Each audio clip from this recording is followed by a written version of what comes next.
So it's the next day here. Yesterday I'll be inserting some clips of us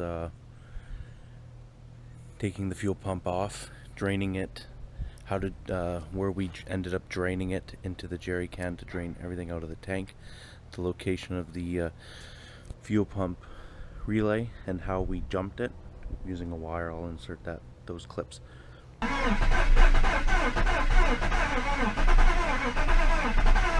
So you just remove the rear seat, just pulls up.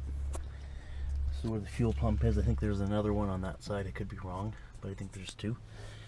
Basically just tear this off, 3 Phillips, and then we'll get to taking that out.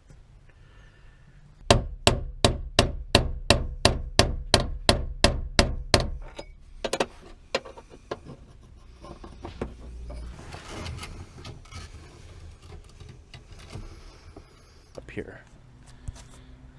So got the cover off. There's a little cap there you screw on for the fuel rail pressure.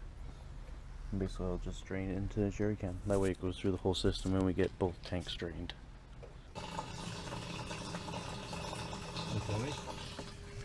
So this is the location of the fuel pump relay right there.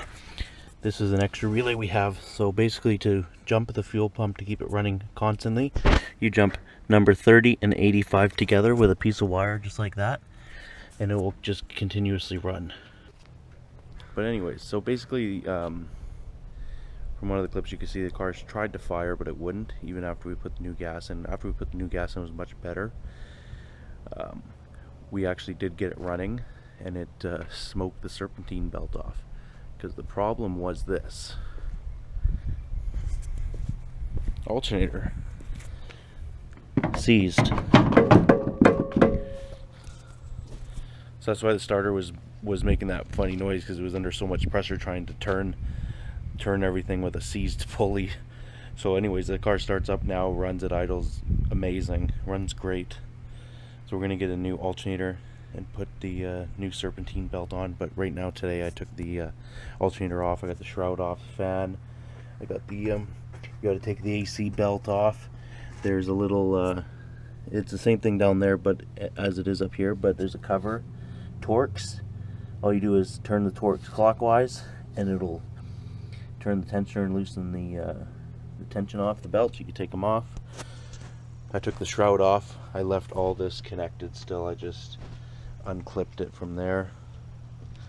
Got the alternator out. It's 2 bolts, one up here, one right here, one plug, one positive. Sits in here for the air to cool it, and that's about it.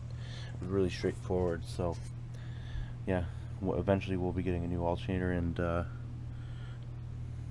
guess just starting this thing and seeing how it runs with everything connected, because we know it runs with no belt and nothing turning. So see you next time.